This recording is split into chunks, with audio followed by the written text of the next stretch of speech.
Mais pourquoi lui va prendre tout l'argent là pour aller ouvrir d'autres bureaux, entretenir d'autres bureaux? Donc toi, tu es là comme décoration quoi. Et tes enfants qui les nourrissent. Après, s'ils donnent l'argent du marché, qui nourrit les enfants? Coincez-les cette année-là. Le pointeur doit payer. Le pointeur doit payer. Mais il va encore payer cash.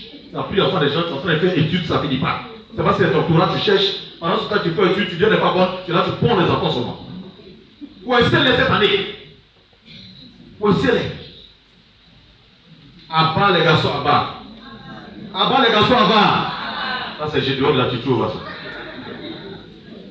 Paix et joie. Alors, quand on a vu le communisme, aujourd'hui, ça devient difficile. Parce que chacun a son bien propre. Et personne ne veut mettre ensemble avec quelqu'un pour réaliser le bonheur des autres. La distribution inéquitable des biens dans notre société est en train d'endiguer les pauvres. Et les pauvres deviennent de plus en plus pauvres. Et les riches de plus en plus riches. Moi, t'inquiétez, je vais prêcher. C'est pour ça que vous me nourrissez, vous faites quelque non? Quand je mange sur la sasier, c'est pour ça que je prêche, j'ai force. Dans les familles, au moment où le monsieur n'est pas encore décédé, il y a un problème entre lui et ses enfants, et les hommes sont à côté, ils ne rêvent pas. Comment vivre le communisme? Est-ce que dans les familles, quand on dit l'année est finie, est-ce qu'on se retrouve pour faire des réunions de famille? Mais si on n'a pas de réunion de famille, pour quand le plus jeune puisse s'adresser à l'adulte ou à son aîné, pour lui dire ce que tu as fait, je n'ai pas aimé. Quand c'est ce que tu as fait, je n'ai pas aimé. Même s'il y a lieu de se frapper, on se frappe dans la maison. Et quand on finit, les autres donnent conseil, on règle, et les enfants se mettent à genoux, et papa va imposer les mains, maman va imposer les mains aux enfants pour leur donner sa bénédiction. En ce moment-là, nous aurons une famille solide, unie et solidaire. Voici ce que Jésus nous demande. Le Christ ressuscité qui nous a précédés en Galilée. Alors, chers amis, il y a des gens qui vont s'asseoir pour dire, moi-même, ce que j'ai gagné là, c'est combien?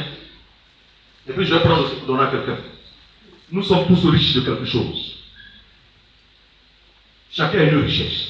Parce que chacun est un don de Dieu. Chacun est une richesse et chacun est un don de Dieu. Le peu que tu as, avant de se mettre ensemble, regardez les grandes entreprises de ce monde se sont réalisées et ont duré dans le temps.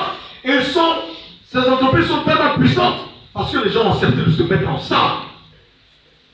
Il y a des entreprises de type paternaliste. Il y a des amis qui se mettent ensemble par association. Mais aujourd'hui, on est tellement égoïste qu'on n'aime même pas partager. On n'aime pas mettre ensemble avec les autres. Non, non, si elle met ensemble avec lui là, après il va trouver que c'est lui qui a donné plus, moi il a donné moins, et puis après ça va devenir palabre. On dit quand vous voyez deux personnes en train de faire palabre sur 500 francs, c'est qu'il y a un qui veut combien? 300, et puis l'autre veut. Voici nos attitudes. L'égoïsme est en train de perdre notre monde aujourd'hui. Le manque de partage et de charité.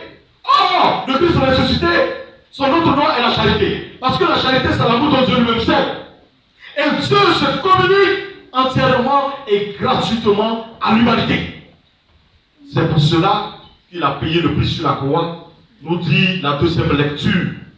L'eau et le sang sortis du côté de Jésus est la préfiguration du sacrement de baptême et de la nouvelle naissance de l'Église.